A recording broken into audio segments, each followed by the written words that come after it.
Convo Couch, everyone. Pasta Jardula here, and Johnny Sue spinning on the ones and twos. And today we have a special guest. I've been working with this guy, getting on a show, having him on my show, seeing him at rallies. You know him. His name is Jason Bermas. a la Bermy, the info warrior, the independent, I call him documenteur. He was a producer of Loose Change, really changed the perspective on 9/11, and he is the accused creator of QAnon nowadays, Jason Bermas. How you doing, buddy?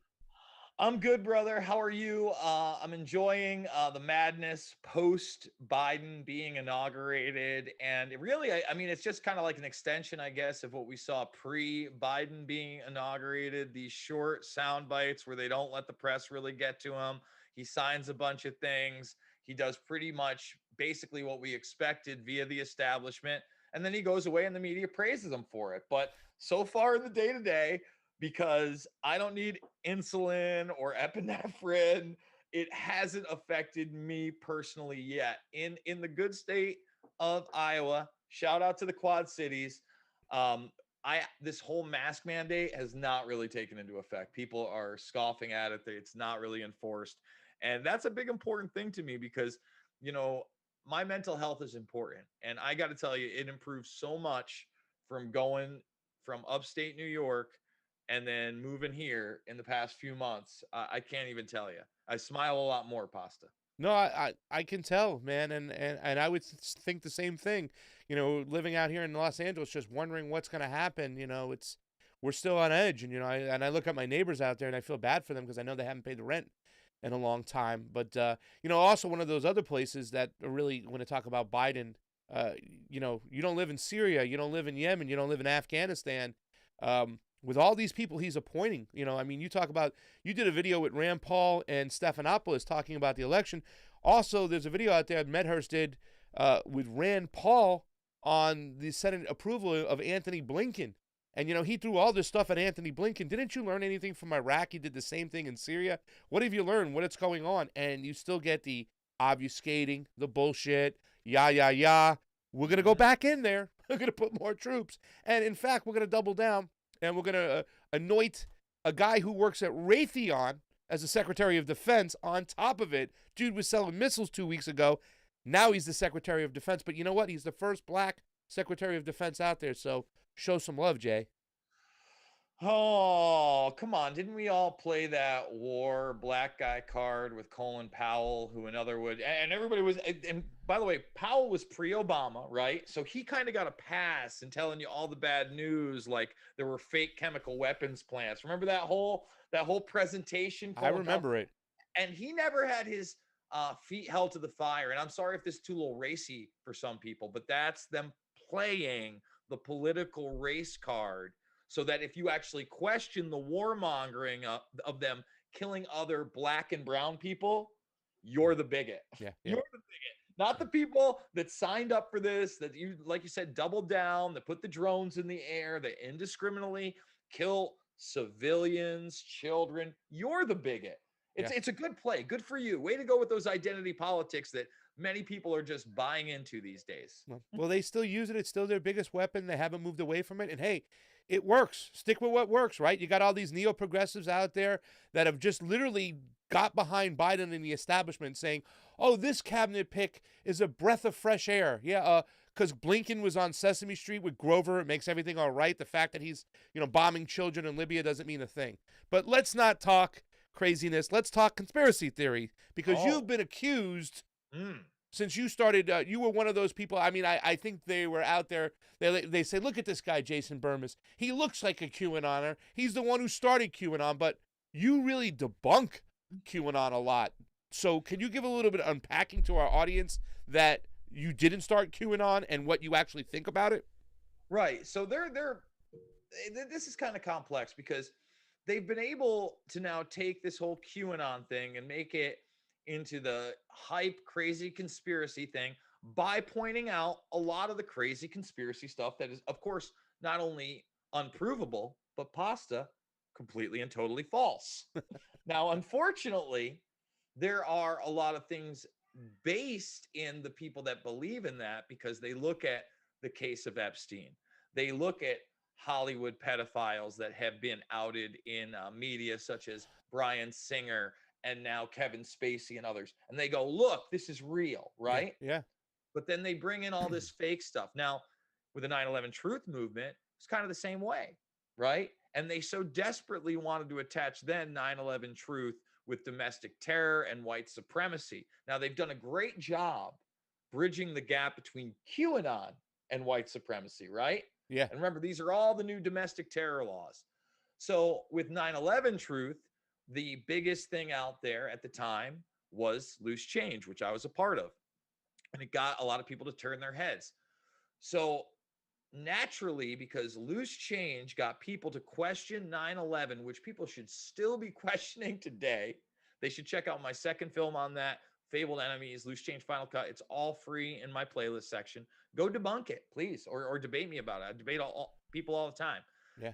They want that now to be material you're not allowed to see on the internet or that can be immediately censored, just like the QAnon stuff, and bridge the gap of domestic terror. So it works in their favor. So that's why, James McDermott, to his credit, although it was still the headline, by the end, he said, we didn't start it. We didn't start that culture. We can't be held accountable. But it didn't stop him from quoting people like Tim Dillon and Mark Cuban and going back to popular. Who is McDermott? Can you explain who McDermott is to the audience? Yeah, James McDermott is basically, and I follow him on Twitter. I even talk back and forth. We follow each other. I like the guy, but he's just an independent journalist that at first he was doing the article for Wired. He'd done some stuff on these alt-right DJs that he went to college with. And, you could tell he didn't like Trump and he doesn't like Alex Jones and things like that, right? I knew where this was going, but at least he allowed me to tape our interviews together. And then he said he would come on my show post the interview, which he did. Okay. Yeah. And we could debate. We did an hour-long broadcast. But if he hadn't come on, he told me I could have released the other interviews. That's all I want. I want accountability and honesty. If you're going to spin something one way, at least let me retort, which he did. Now, that didn't stop. Basically, Vice is doing the same thing. Inside Edition did like a 5-minute piece about it. Basically, our movie got people to question things, and that's what really started QAnon. When even in probably like 2008, when I started working for Alex Jones and InfoWars, right? People would sell me or try to sell me on this thing called Nasara, right? And you saw that resurge with QAnon. And basically it was this government document that had passed that people would point to that, don't worry, there are good people, white hats in control, and everything's going to be all right. But it was from the late 90s. And I'm like, well, if this is true, then how did 9/11 happen? What's going on now, And with the indictment thing, especially with 9/11 truth, I had seen somebody who was, again, these are classic disinformation campaigns. He put out a lot of good information. His name was Tom Flacco, right? Yeah.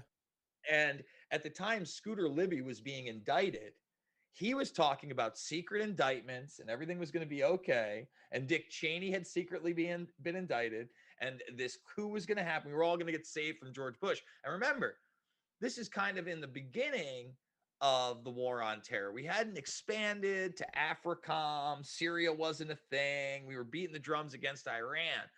So that was the beginning of a lot of the disinformation that would come out in 9/11 truth. And then it would spin out of control into no planes and holograms and, directed energy weapons. And basically that's the equivalent now to QAnon and adrenochrome sacrifices. And like we've had private conversations. I always try to go into like the historical stuff of where those kind of fantasies are based in. But then you look at some of these cases, and I'm encouraging people to go check out the Clown and the Candyman podcast from Investigation Discovery. I think they just released the 8th one in that series. It's an 8-part series. I'm 3 behind. That will show you how actual elite pedophile works and worked over decades, and how it did involve intelligence and it did involve supposed. What's it called again? The Clown and the Candyman. And it's about Dean Carroll, John Wayne Gacy, another pedophile island where they were using foundations for young boys, the Catholic Church, Boy Scouts, you name it, and the CIA. And it's the real deal, Camille. And that's the thing. When you have that kind of stuff and you start listening to that, your mind runs wild. And then you allow yourself to want to think someone's going to come and save you, and that Tom Hanks is obviously a pedophile. and that's what and that's where the mental illness begins. And I remember, dude, when I was going down these really crazy rabbit holes post 9/11, right? I was watching it all. And I was big time back in the day critical of David Icke, very critical of him, because of the Anunnaki and the reptilian alien The thing. And that was the reptilian other thing is what got me. Like the whole, like, I've been to a David Icke. I worked actually filming a David Icke thing. I got a job doing it, and I was into it. And then the very end of it, he started going into the reptilian thing, and it just, I lost everything. But sorry to interrupt you. Go ahead. No, you're like, and that was one of my biggest problems with David, is that people were associating that with 9/11 and truth. And I was like, if we ever want like us to look at this for real, we can't have that. But Ike has remained very consistent. I at least have to give him that. I don't agree with it. You know what I'm saying? Yeah. But it's kind of like when you get into those things, and even now with Alex Jones always talking about interdimensional elves and these things, you lose people. You lose people. And that's why most of the time, instead of these long form, they can go anywhere podcasts, which are great, and I do like them, I try to give these kind of concise, we're going to try to stick on this subject and go through it and hammer it home, because that's important to fight the disinformation. Because if they want the final truth on 9/11, they're going to want the final truth on JFK. They're going to want the final truth on any kind of military conflict we've been in. And as you can see very overtly in front of our face, which we were discussing before the show, you know, guys like Stephanopoulos, 60 Minutes, all these mainstream media outlets are just dictating their narrative as absolute truth without any pushback and without having to provide any evidence. Yeah, yeah.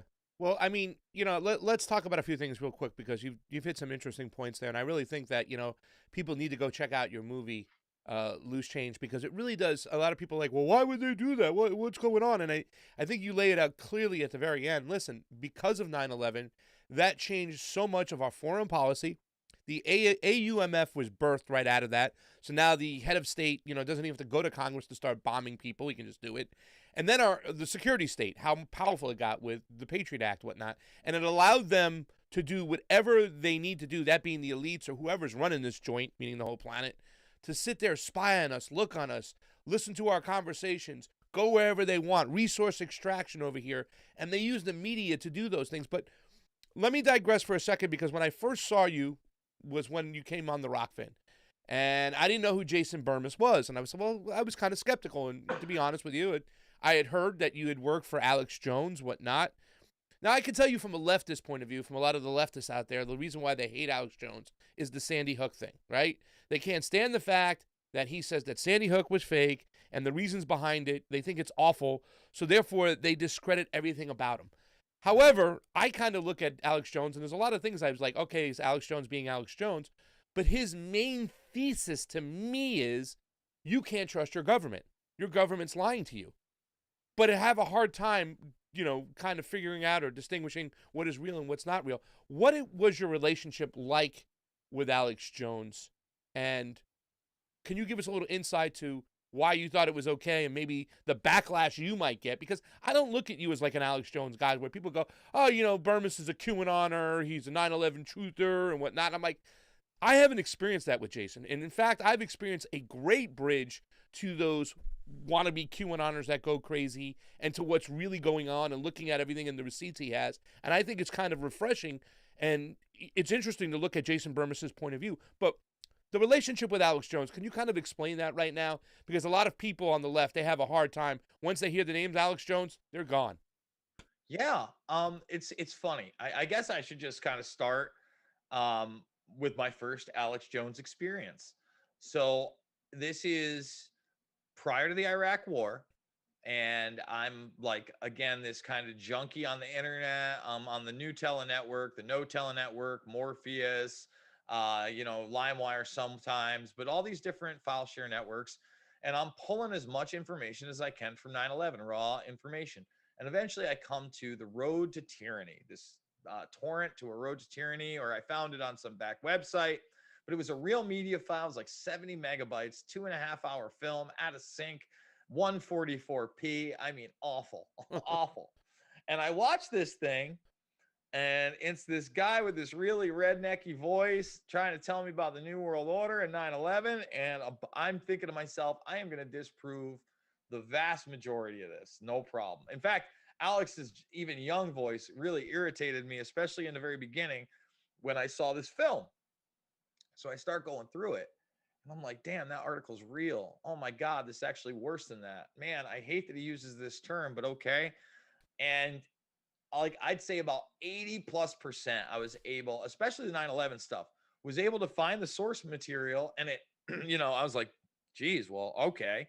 So at the time, Bush was president, and I remember, I'm going down every rabbit hole I can. I'm getting other Alex Jones stuff. I'm watching him at one of the things I remember I laughed out loud. It was one of the funniest things I'd ever seen, but at the same time, one of the bravest. He was out at one of the national parks, might have been the Grand Canyon, might not have been. It was in one of his previous films, might have been Police State 2000 or something like that. And this group of tourists is there, and he's trying to explain to them that the United Nations has taken all this land, right? And they had. And basically, for those that don't know, the United States pledged all this land to the UN in this kind of overt, or I guess covert method of legitimizing their power in world government that we're starting to see more and more. And it was like this land grab where it can do certain things. And I'm just thinking to myself, watching all these people watch him. Again, this is the days of the VHS, pre-internet, basically, when he put this out. And I'm like, well, this guy's got some of the biggest balls I've ever seen in my life. Good for him. So fast forward to Loose Change and whatnot. Eventually, we're getting in touch with all sorts of people, and Alex reaches out to us. And, he wants to buy, I think, 5 or 10,000 copies or something like that, have us on the show, talk about it. And that's really where it started. And then I met Alex at a 9/11 Truth event in Chicago.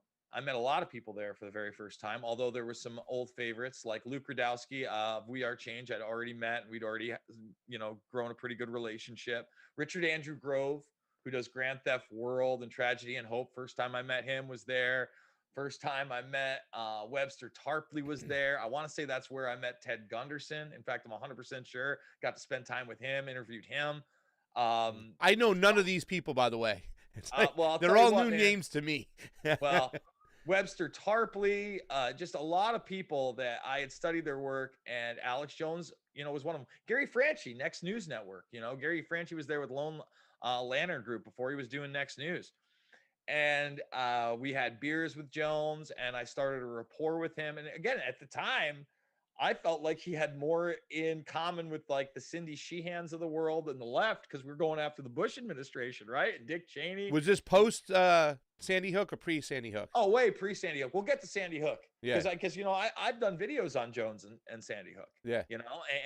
And I was in touch with the office. I certainly wasn't working for him, and I didn't like the coverage there. But he produced several of my films. The guy mentored me. We were really good friends. I mean, I'm going to be really honest with everybody. Alex Jones at a steakhouse or a burrito place is the same Alex Jones you see on the air. Now, what does that mean? That means that sometimes he can be kind of calm and concise and get through to you. If the queso's cold, he can go into an elf-driven madman. Like, you know what I'm saying? At any moment, it's not really an act. So this is queso by the deep state. Don't touch it. I mean, just on any level. It doesn't have to be about the deep state. It could literally be about the popcorn at the movie theater. You know what I'm saying? Like, or the hot dog at, the crate on the side. So many things. But Jones was Jones, man. I kind of just accepted that. Obviously, there are a lot of parts of Jones that, I think he needs to work on, or has to, but we all do. You kind of accept it's a force of nature. Nobody's perfect. Nobody's got their shit together. Let's be honest. Yeah. But the bottom line is you also have to be accountable for what you do, and especially in this whole thing. So anyway, we got to a point where I did another film because he had produced Loose Change Final Cut. I came out, I did Fabled Enemies. I became his stand-in host, and he was expanding. This is when he was really going to start the InfoWars network. It really hadn't been started before that. If you go watch when I was standing in for him, I'm like in this dreary, dark sound booth. You can go watch these videos, and so is he. He basically had this shop outside of Austin, which there was a Vato barbershop where like literally Mexican gang members were coming and hanging out all the time. And then he had these two Korean brothers that owned a grocery store in the facility, and the whole place looked like a barn. And, he moved that into AMD's old studios. And that's when it all started. So I came back, and this time, instead of Fabled Enemies, which is my 9/11 follow-up, which I really think everybody needs to see, it has Joe Biden in it. Like I exposed Joe Biden so many years ago, 12, 13 years ago, before he was even the vice president. He was on my radar for a lot of reasons. Okay. So Yeah. people need to go watch that film and see that he helped cover up Pakistan's role in 9/11. That's 100%. I got him on tape twice. I got him talking about it being like classified. It's crazy. Which And movie one was would that? That was the second one. That's Fabled Enemies. It's not Loose Change. So Pasta, you go give that a watch. It's going to even open up more doors where you're going to be like, oh my God. Like that.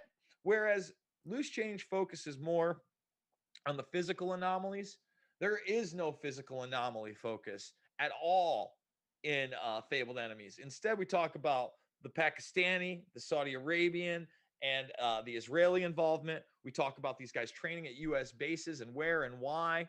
Okay. We talk about the cover up post facto. I mean, there's so much more. I got, what is it? Bob Graham in this one. I'm gonna check it out. I already watched Loose Change. Let's hit Fabled That's the Enemies. next must watch. So anyway, he produces that, and he like offers me a show. We're expanding Comeback. And so I come back and I do Invisible Empire, another one I'm hoping that people check out. But Invisible Empire is my New World Order film because I wanted to dispel the myth that was like some kind of crazy person term, because certainly it's been portrayed that for a long time and now it's gaining more and more acceptance. But when I was doing my homework, I'm like, wow, this has been used throughout history and kind of in the same context. I think this is important. Yeah. So we expand. He gives me the show The Info Warrior. I get done with that. Now, at the time I was living in Texas, but I still have my New York home. And I wanted to come back to New York, and that was it. So while I was in New York and I was no longer working for Alex Jones, I was still DMing people like Aaron Dykes and Rob Jacobson that worked for him. And Sandy Hook comes along. And I have done extensive videos on Alex Jones, Sandy Hook, what I believe, what they put out there, what I think he should be held accountable for. And the truth of the matter is, I would, again, if people want my full idea about Sandy Hook, I don't think we were told the truth.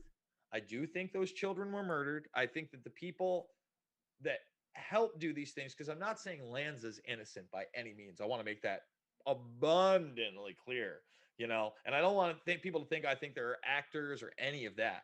That's not what I saw in the evidence. For those that don't know, and I'm just going to make it quick, there were several hoodies left outside of that car.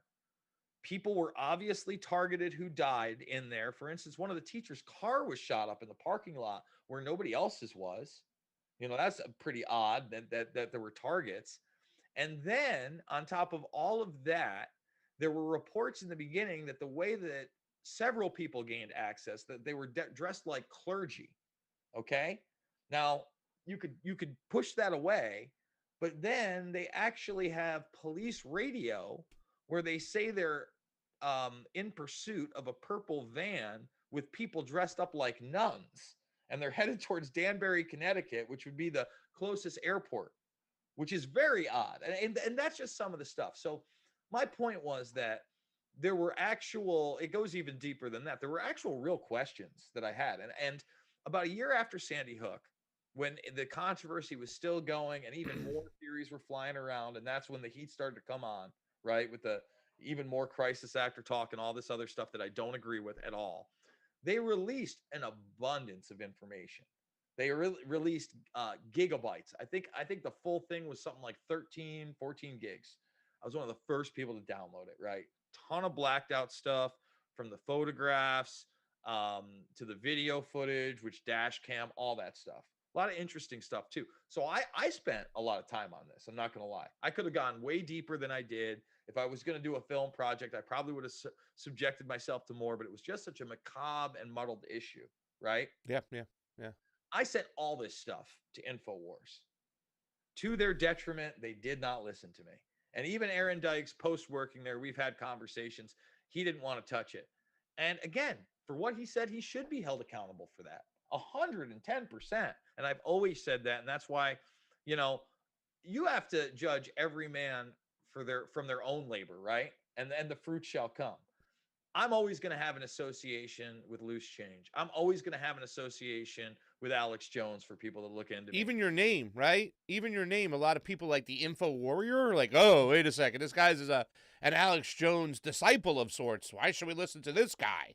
Well, it's funny because like one of the headlines in the last few weeks with these Russian hack jobs or whatever, they're calling them groups of info warriors, right? Because they're so desperate to try to like associate anybody that would use that term with Alex. And yes, Alex coined it for sure.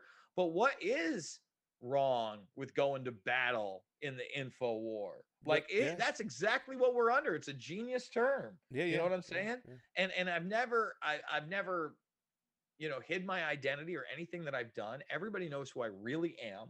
I wear my heart on my sleeve. I admit when I'm wrong. In fact, last night I attributed a quote that was for FDR to JFK. My bad, everybody. I'm going to apologize on the air right here.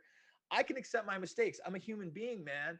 And I pre-COVID 1984, brother, I've never liked masks. You know why? If you're going to go out there, if you're going to make it known, I want you to show your face, not because I want the enemy to know who you are, but because I want you to not have the fear to let the enemy know who you are. Because guess what? The enemy already knows who you are. Like, they got everything. They got everything. They got it all. Jason, I just want to talk about too, when it comes to the whole Sandy Hook thing, I didn't look into this stuff at all. It's not my forte, you know what I'm saying? But I have questions though about the Las Vegas shooting, you know what I'm saying? Because it just seems, and it was like, well, wait a second, and then I started thinking about Alex Jones and what he was saying. It's like, they want to disarm the people, right? They want to take away weapons from the people. Fast forward to today, it's like, holy shit, there is some kind of liquidity to what's being going on. I mean, like I said, I have never looked into any Sandy Hook stuff. I will not do it. I don't want to put myself near there. It's one of those situations, but a lot of red flags when it comes to the Las Vegas shooting, and you start thinking about the motive. This, our Second Amendment, which a lot of a leftist like myself was always like, well, we don't need semi-automatic weapons. We should get rid of it right away. You know what I'm saying? Like, get rid of all these things, make sure it's harder to get a gun. But nowadays, I'm fearful of somebody coming after my ass. It's like, I'm like, well, maybe I might need a gun. You know what I'm saying? But yes. It's interesting. But let me ask you a question, and we'll get off Alex Jones and stuff, because Alex Jones doesn't believe in QAnon either. He calls them Q-tards, I believe, right? Well, now, listen again, man, and I've remained consistent. In fact, I think that the video I'll send you to watch about Sandy Hook is just Alex Jones, Sandy Hook, and deep research, where, I watched all his and others' affidavits in court, because he's about to get sued again. I don't know if you saw that, but they opened up the lawsuits, and that's going to hurt, man. They can go after Free Speech Systems, LLC, and Jones. And, he's a smart guy. I'm sure he's moved a lot of his assets and whatever, but that is a really serious thing. Getting off of him and, into just the idea that we should have free speech, man. It's like people should be able to, we have laws for that, right? Yeah. So like, if you defame somebody, you can sue them. If you say something crazy, you can sue them. When you talk about the disarmament and you talk about Las Vegas in general, well, I mean, that looks like an arms deal gone bad over and over again. The guy had tannerite below. He'd been in and out of Vegas. His brother gets caught with child porn. He's got a wife that's in another country. He's with prostitutes. They lied about so many aspects of that, right? Yeah. So we should be able to ask questions. Yeah. So there's so much of this going on, and has been for some time, with or without Jones. Jones is kind of the vehicle, but he's also the one kicking and screaming enough that's garnered the most attention to this stuff. Yeah. But again, we should be able to ask the questions. And if you listen, man, if you put somebody on blast and say they absolutely did something, the defamation's a real thing. It's been around, right? Yeah, yeah. So I don't get why we're not allowed to talk about certain subjects anymore at all. If you cross the line, then you cross the line. It ends up going to court. Yeah, that's it. It's funny because, by the way, Accidental Activist over on the Rokfin giving us a Super Ray. Love the Super Ray. She says, Bermas has been my kind of unity since We Are Change. So glad he's fam. Keep up the excellent work, Convo Couch. And that's Shonda from Roar Media, who is now on Rokfin as well. Really quickly, because I want to get to a few other things. We have a lot of things to unpack, and we could talk about this shit for hours. I mean, the conversation we had in the car when we were in DC together, we were just like, wow, blown away. And like, Johnny was taking notes, and I was like, holy cow, I love talking to these guys. It's so different than a lot of the conversations we have with our leftist friends. But yeah, Johnny has a question real quick. Sure. I can't hear him, but all right, wait. He's just checking the audio to make sure everything's okay. Listen, I want to talk about QAnon really quick because I want to talk about the negative aspects. I want you to tell us the most ridiculous thing you've ever saw on Q, briefly. Don't go too deep into it. But then I want you to comment on the fact that with Q out there, now people tend to look into the government a little bit more and question things. The Epstein situation, which we understand, because a lot of people say, well, what do you believe? Do you believe there's these pedophiles running around Hollywood and whatnot? I'm like, listen, I don't know what to believe. I don't necessarily believe in adrenochrome and all this other bullshit, but I can tell you the Epstein situation was real. You know what I'm saying? And Epstein was a pedophile. And he got, he promoted pedophilia amongst his group, and other people participated, including the Clintons. You know what I'm saying? And I don't know to what extent, but they were around him enough to the point they shouldn't even be allowed to be on TV, but yet they're at the inauguration. So, number one, what was the craziest thing you ever saw on Q?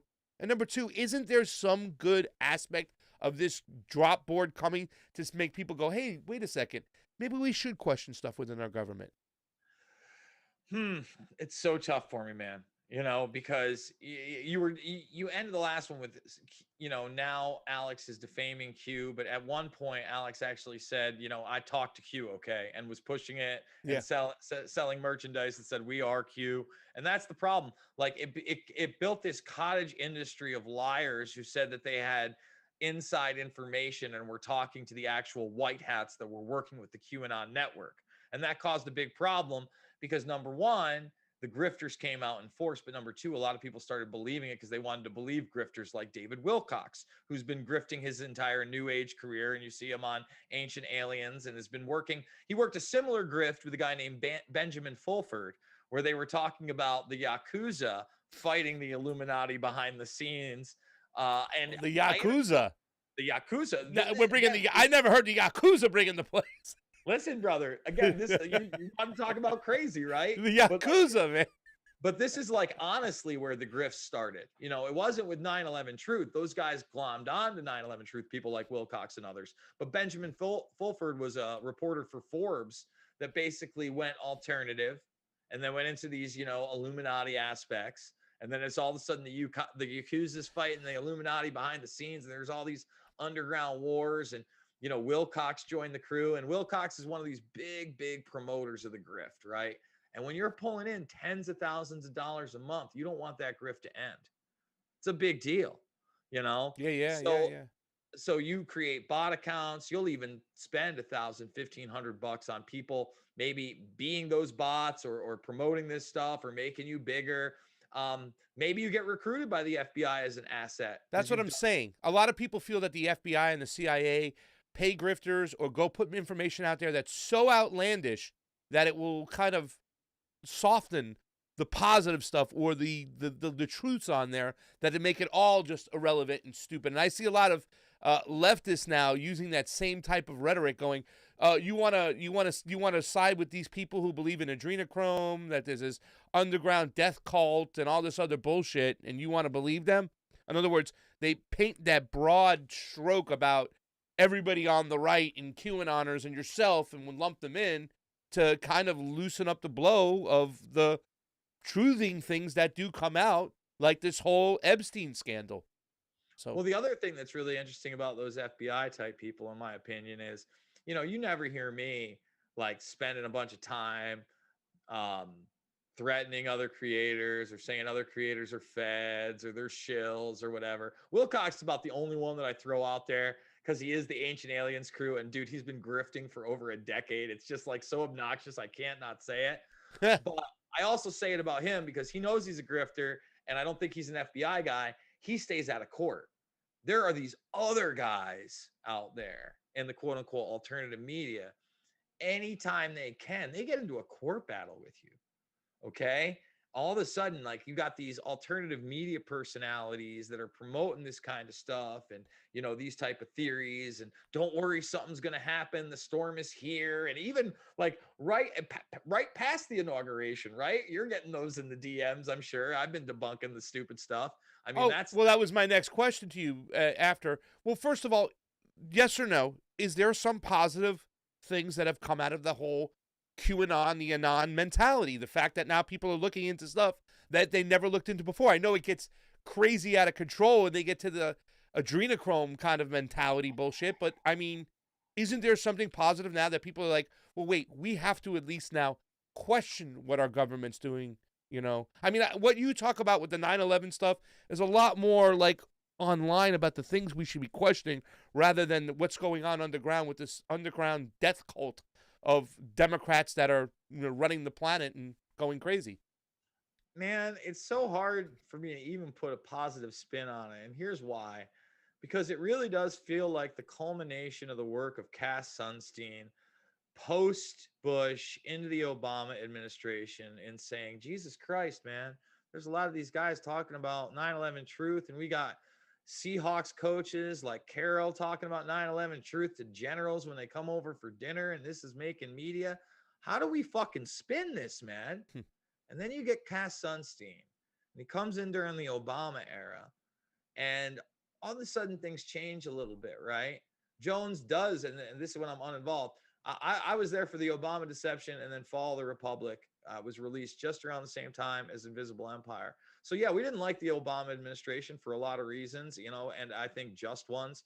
Obviously the guy was a puppet. For those that don't know, and I know this is going to be hard for people to believe and say, this is conspiracy theory territory, Jason. Obama, his actual name growing up as he was an adult man, into being an adult man, was Barry Soetoro. It wasn't Barack motherfucking Obama. I promise you that. Number one. Okay. Number two, when they tapped him to be some kind of a political figure, he was already compromised for many reasons. I would say go check out Larry Sinclair and Wayne Madsen's work, especially. Larry Sinclair's an accuser. I'm not saying 100% that everything he says is real, but go look into that. He then became a character based on an actor named Henry Lennox, who they had coach him for the position he would be in. That is now. Hold on. Now, listen. This was the big part of the QAnon, or not QAnon. I'm gonna say any truther or whatnot, or talked about this stuff. This is where the left said they inserted racism with this. Okay, like if you're talking about this stuff, Donald Trump, he's being racist, and I was like, he's not being racist. He's kind of signaling to the truthers out there. You know what I'm saying? That well, let's talk about something, Pasta. You know what I didn't talk about right there? Birth certificates, or whether he's a citizen. None of that really matters. Did you just hear what I fucking said to you? Oh, yeah. The guy is a total phony. I'm not saying you, but I mean to the audience, those leftists that would say, oh, well, you're just going conspiracy theory. It is not a conspiracy theory that name that he took up after the fact was because of political motivations. It is not a conspiracy theory that he is based on an actor who coached him. Anybody right now, and by the way, you can't do it in Google. You want to see something funny? Go to Google and type in actor who coached Obama. You'll find nothing. Go to DuckDuckGo. It'll be the first thing that comes up. You can even type in Henry Lennox's name, and there's pictures of them together. And Henry Lennox talked about how he was his friend and did voice. They sound exactly alike. That's the thing. His voice and inflections and everything about Henry Lennox. He even looks a lot like the guy. All right. Okay. Let's not spit off to that, because that's a whole other show. But let me ask you, dude. The guy was not qualified for what he got. He was a state senator in 2004. They had him as the keynote speaker. He had still not gotten a Senate position. Okay. He'd still not been a real senator. He got his Senate position there. He ran 4 years later and won. That means he announced that he was going to be the president in half a term of Senate. He was the least qualified actual politician in the history of politics to run for president, let alone win. Well, they didn't have a lot of dirt on him like they had with Hillary Clinton and Joe Biden, and they can win either way. But let me ask you this last question, because I don't want to spin off on that, and I know there's a lot of, I have an old boss who always talks about, he says this, the Barry Soteris name, and he talks a lot about, that stuff. So I don't want to get into that right now because I want to talk and want to concentrate about what's going on right now because you've been getting the DMs. I've been getting them too. And, even a friend of mine put up a tweet the other day with a girl crying, Trump, come rescue us. We need your help. And he put down, Q people, go talk to your peeps. They need help. They're not okay right now. And I even had somebody texting me, hey, will you stream my live stream? I'm going to Washington. I got to figure out what's going on. I'm like, why are you going to Washington? They were just on the Senate floor with Rand Paul. They were just on the House floor. It's over. It's like The Sopranos. It's over. Like, move on. This is what happened. Joe Biden is now the presidency. Trump is not coming back out of the woodworks with Matt Milley and all these people within the government and in the military and stuff. Can you please give me your assessment to those people out there who still think that there's the hopium that they're still snorting, that there's something in the works and Trump is coming back? Can you please explain to them it's over? And I would even go as far to say 2024 is not going to happen because he didn't pardon Assange.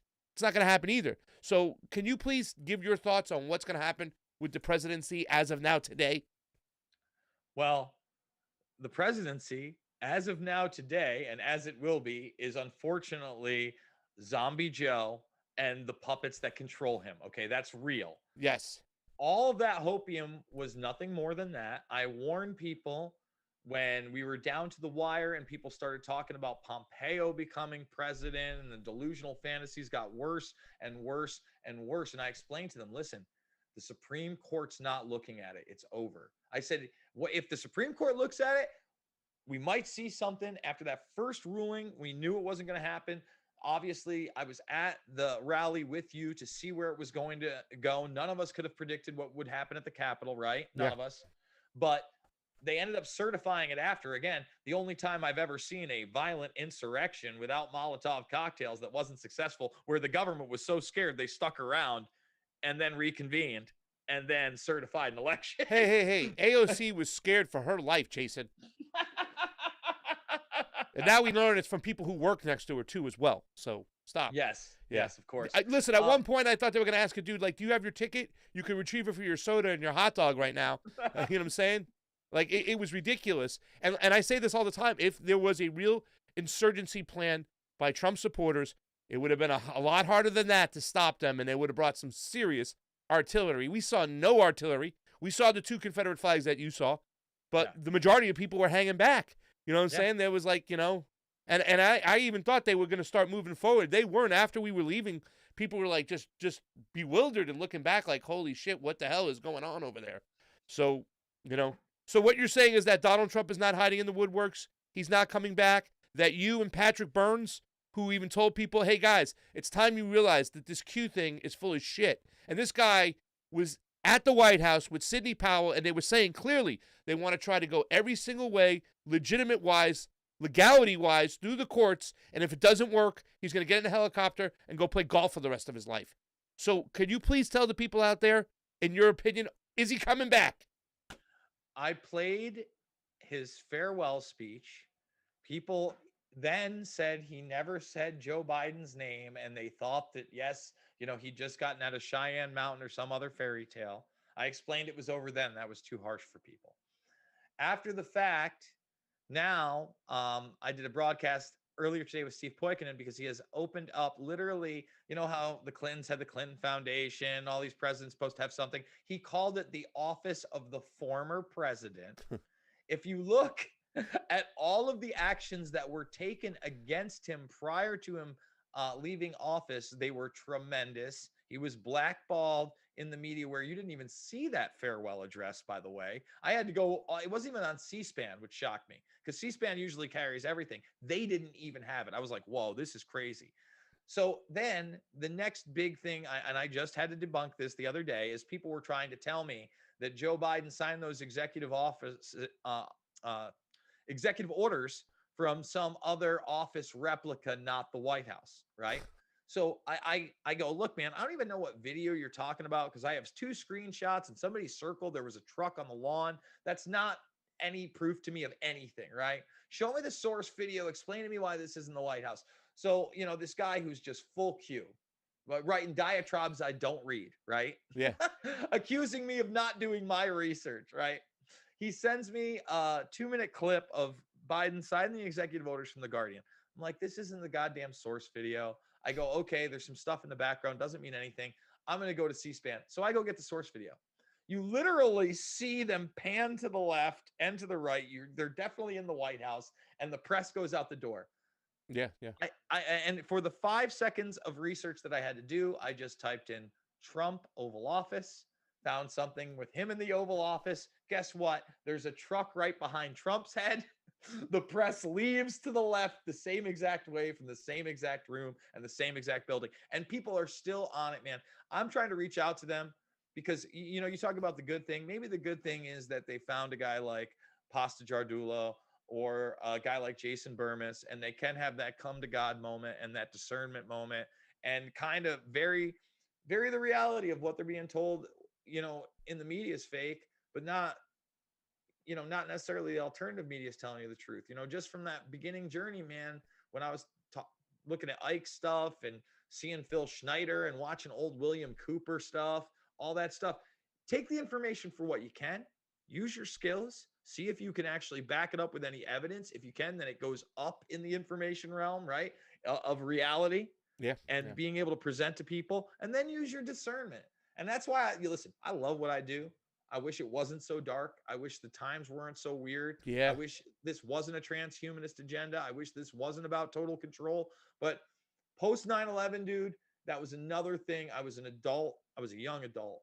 But living through that and just the vibe around everything and the way the world turned upside down for me, and the worry that I got then, and seeing what was happening in these forever wars, that many people, we're going to be in there for 9 months. Just like we're going to be locked down for 2 weeks. People were like, after we rolled through Afghanistan, they were basically like mission accomplished. Oh, we'll be there another year, and we're still there. Yeah, we're still there today. They're still spying us. They're still looking at us. But I don't, Jason, I don't think you realize that the United States is a corporation, and Donald Trump is trying to change that corporation to. I'm like, guys, just you want to know what's hilarious about that, bro? So again, I have a film called Shade the Motion Picture, also excellent. I encourage people to check it out. Now, in that, I feature a guy named Jordan Maxwell. Now, I have a huge disclaimer in the beginning of that film that says, look, there's a lot of things that people in here have said that we don't necessarily agree with. And even the guy I did the film with, I don't necessarily agree with everything he says, right? So I put that in there, but he's got great parts. Jordan Maxwell has been talking about the United States and the corporate America and your social security number and all these things for decades. I have it on my YouTube channel. Like, I have the whole interview. This stuff has been regurgitated again and again and again, and it has nothing to do with reality and the now. Do you understand they took away Trump's contracts he had with New York City? You understand how illegal that is? Do you understand they stopped letting him bank certain places in Florida? They are targeting this guy. He's in control of fucking nothing, Pasta. Yeah. Nothing. Yeah.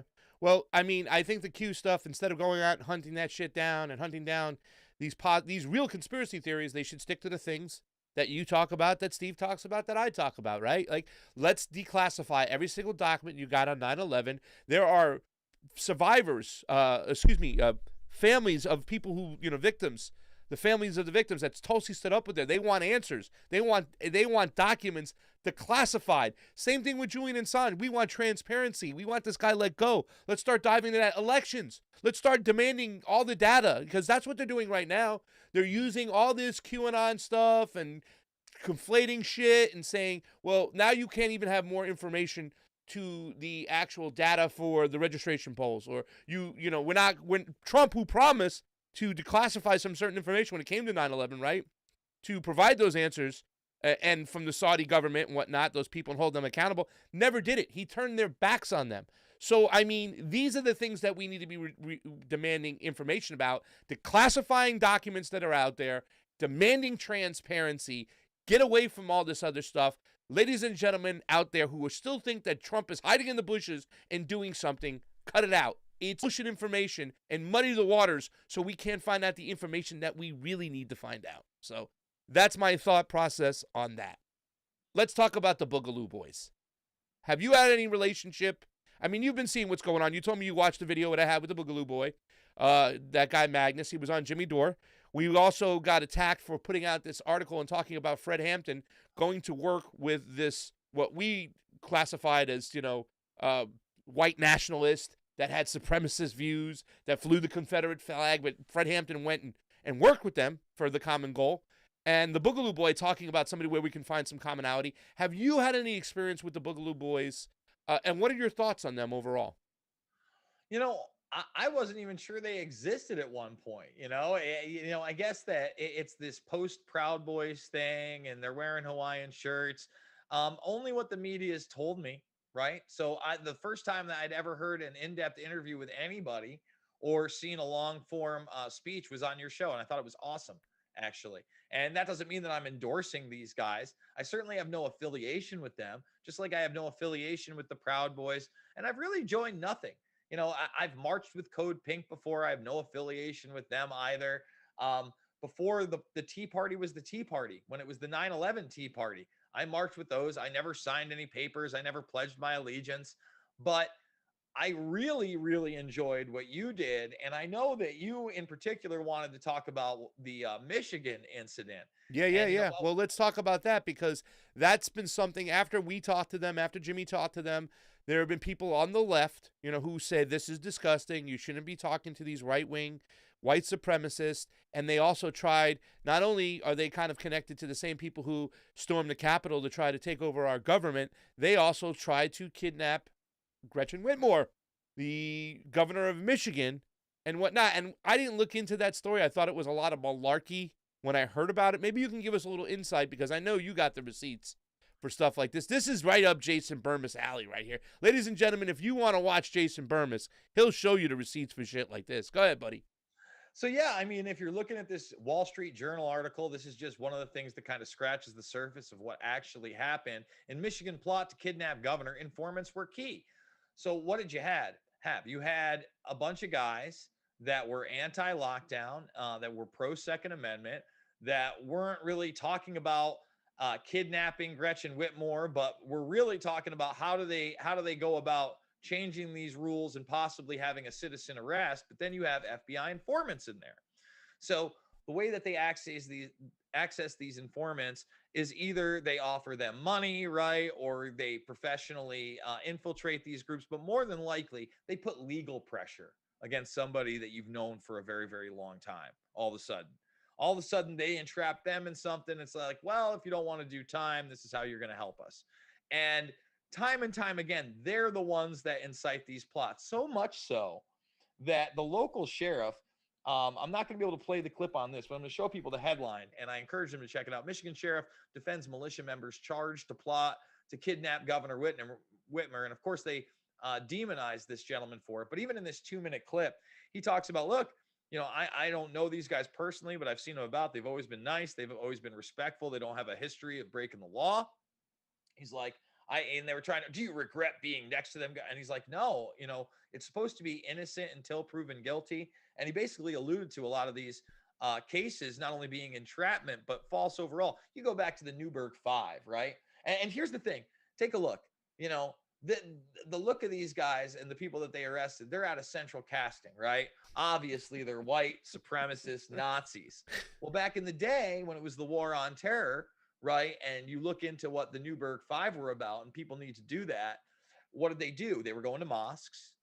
They were targeting these poor Muslim men that had records, right? Mm-hmm. And they had this guy who was promising them the world and driving in nice cars and said he had money to do a bomb plot. Now, the truth of the matter is these guys didn't want to bomb anybody, but they thought they were going to be able to rob this guy because they were low-level criminals. Yeah. You see how that works? So now that's the model with people who are rightfully upset about our constitutional liberties being stricken, and they do that again and again and again.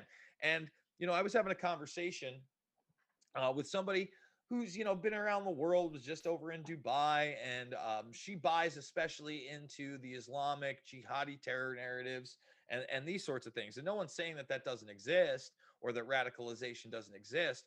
But when you get to an upper echelon level of a multifaceted, large-scale, media-friendly terrorist attack, the feds have their fingerprints all over it all the time. And what do I mean? You go to 1993 and the first World Trade Center bombing. Again, these people that they convicted of these crimes were literally on the level of mentally retarded folks, just above that. They built nothing. Instead, they were infiltrated by an FBI informant who happened to be an Egyptian army officer. Now, this guy they didn't have to pressure. They basically found him. He was an old military guy working in a hotel trying to get ends meet by getting money. And since he was actually skilled, they had him build the bomb that went off in the World Trade Center. Yeah. So these other people that they convicted actually didn't build anything. They drove the bomb there, and Ahmad Salam was assured that, of course, the bomb would never go off. Ahmad Salam wasn't a stupid guy, and this is actually in my film Invisible Empire. When they started talking about him making the actual thing, he started recording his phone calls with the FBI, and that's what saved him, because he had his handlers admitting that they had paid for this and asked him to do this. Yeah. And he had said that, he wanted to build a dummy bomb, and they were like, no, that won't hold up in court. This is how these things work. And I've been trying, and think about that. That's back in 1993, Pasta. Yeah. Talking about almost 30 years ago, they were implementing those tactics, and now they're expounding upon them. It's kind of like, I don't know if like the one video with Batman and the Joker, the one with the good one, the best one, when they grab one of the Joker's guys and he was like just crazy, whatnot, and stuff like, this guy won't give you anything. He's the typical type of recruitment for the Joker. Therefore, you know what I'm saying? Like, he's just crazy. He's nuts, whatnot. It's almost like you said the FBI or the CIA recruits these people who are very unstable or whatnot, so they can really just use them as pawns to do their dirty deeds. Is that what you're saying? Well, yeah. I mean, you take people, first of all, when you need to manufacture it out of nowhere, because you need the threat, you get something like the Newberg 5, right? But when you want to take advantage of actual, like, people that want to do harm and might have connections to money across seas, you do something like the 93 World Trade Center bombing. You even look at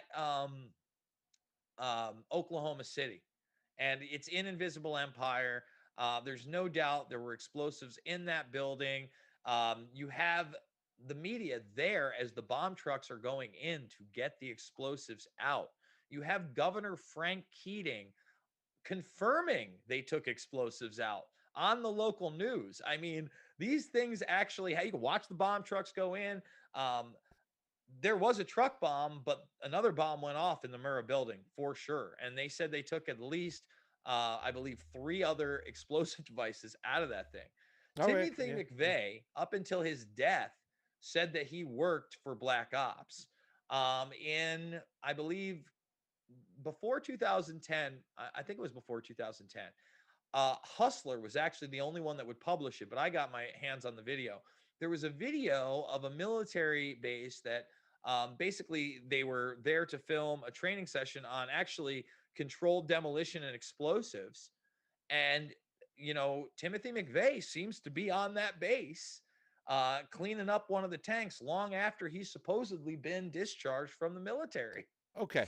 So you're saying when it comes to maybe Oklahoma City bombing, 9/11, they cause these type of events, so therefore it gives the intelligence community, the deep state, whoever, the elites, whoever's pulling the strings, a blank check and permission slip to go do whatever they have to do to fight this kind of shit going on. In other words, the war of terror was spawned, the Patriot Act. Now they can watch their citizens. They can go over to the seas and start bombing places. The military-industrial complex makes a ton of money. A ton of defense contractors make a lot of money. Everybody makes a lot of money off this crazy event they caused.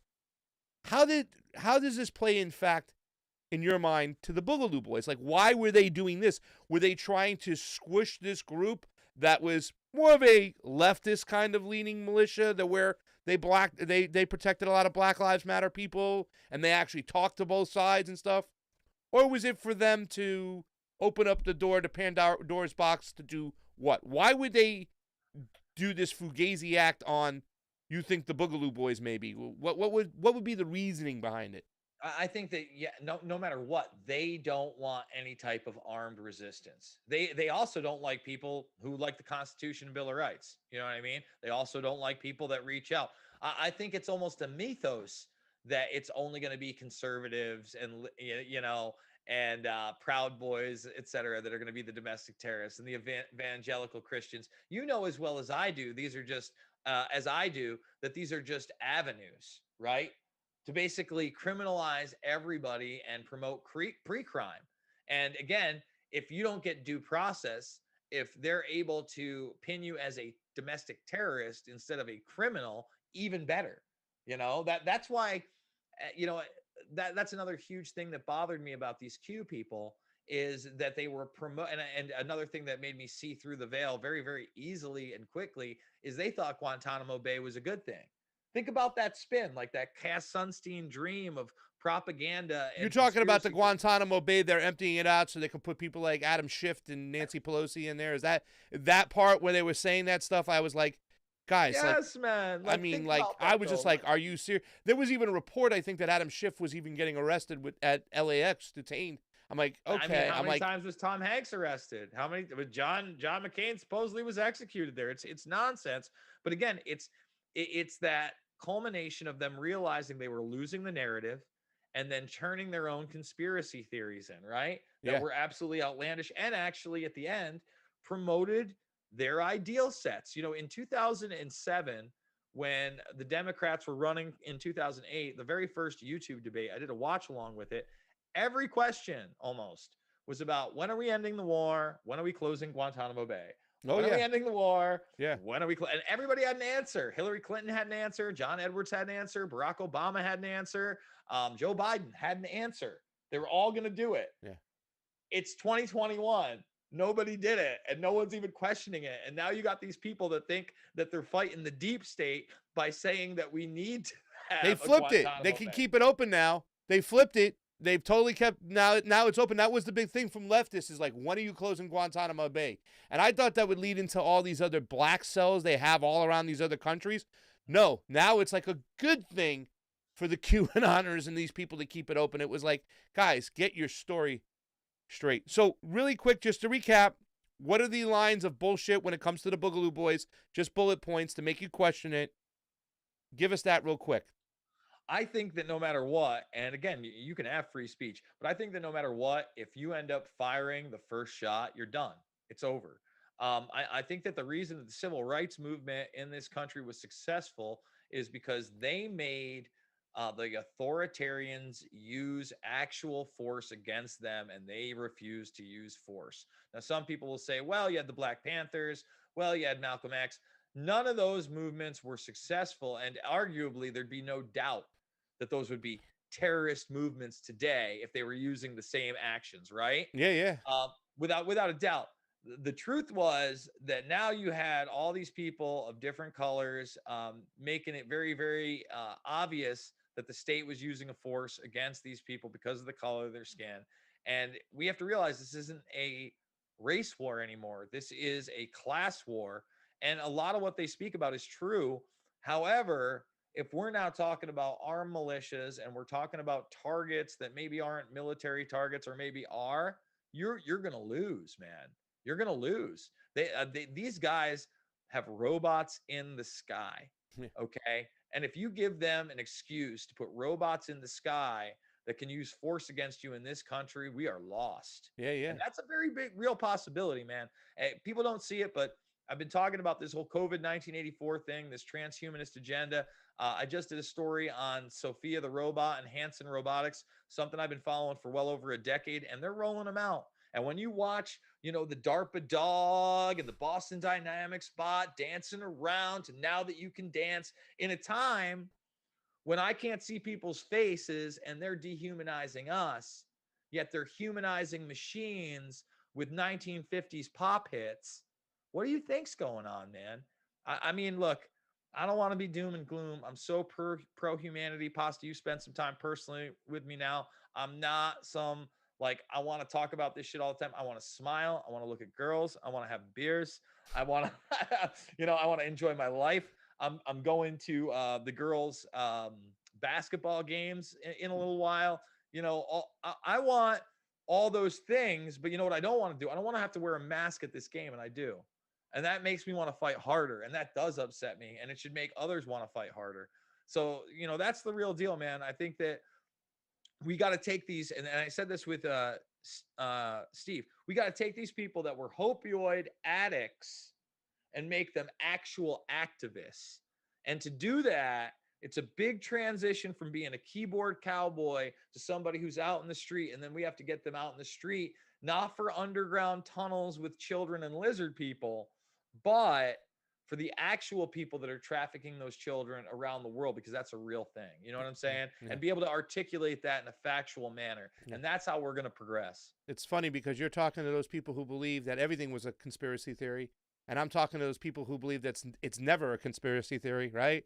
And trying to bridge the gap between them. And that's why I've become so fond of you and the work you do, because I thought you were just so misrepresented right out of the gate from people on the left that were like, oh, this guy's just another Alex Jones wannabe and blah, blah, blah. And it's like, no, the more I watch him, the more sense he makes. And for those Q-tards out there, and I don't want to call them those people who really believed in that, what Jason said is like, you got to get out of that space. You got to, you know, and the people who just let everything go without questioning everything, question more. So thanks for coming on today. We have Jason Bermas. He's not a QAnoner. He didn't start it. He debunks the stuff. He's got some great movies out there. Go check out his website. Watch Loose Change. He's got a lot of other movies. We have to find a good space between what is real and what is not real. Jason, any last words before we get you out of here? I just want to tell people again, you know, I don't ever try to label myself. I don't think it's about left or right. I think it's about right and wrong on every single issue. I'm a human. I'm going to make mistakes. I will own up to those mistakes. But overall, I think, unfortunately, the world is a much darker place than some people would like to realize. And then when people do realize it, they get lost in all these things that may not be factually true, and they want a superhero. No one's going to be your hero. You got to be your own hero. You got to get out there and do your own thing. And there's a lot of ways to do it. So don't think that you're boxed in. Don't think that you're alone. Turn a negative into a positive. We all can do it. And I want to thank you, Pasta, because I really enjoy your stuff. And again, it's good to be able to come at things from different perspectives and have conversations. Well, thank you so much, man. We had that conversation. You gave me a little hope when I was saying, like, man, what's the use? Why do you even do this anymore? It's just the land of confusion. The waters are muddied really, really heavily now. But I guess that's time to us to dig in deep and do what we do and continue to put the truth out there and have some humility and say, hey, man, we can make mistakes. We're human beings. We're loving human beings. And I think that's a good thing, Jay. And I can't thank you enough. And I look forward to having more of these conversations with you, man. So thank you so much. And thank you to Andrea, who left us a Super Ray on the Rokfin. Go over to Jay's Rokfin. Go over to my Rokfin. He's now past us in subscribers. I want to catch this son of a bee over here. It's a good friendly competition, but it's a great platform for us for the things that Jay talks about and the things that I talk about, we talk about here on the Convo Couch. This is a platform where they don't shut our mouths and they don't censor us and they take good care of us. So for all those 400 plus people on the Convo Couch YouTube, get over to the Rokfin. You can endorse us. Hey, listen, if you endorse Jason for $9.99 a month, you get my premium content for free as well, and vice versa. So you get everybody's love there for just one payment of $9.99 a month if you can afford it. And if you can't, sign up for free, advertisement free. It's a great platform. We love you. For Pasta Jardula and Jonny Sue on the ones and twos, with Bermy out there, a la Jason Bermas, we'll see you later.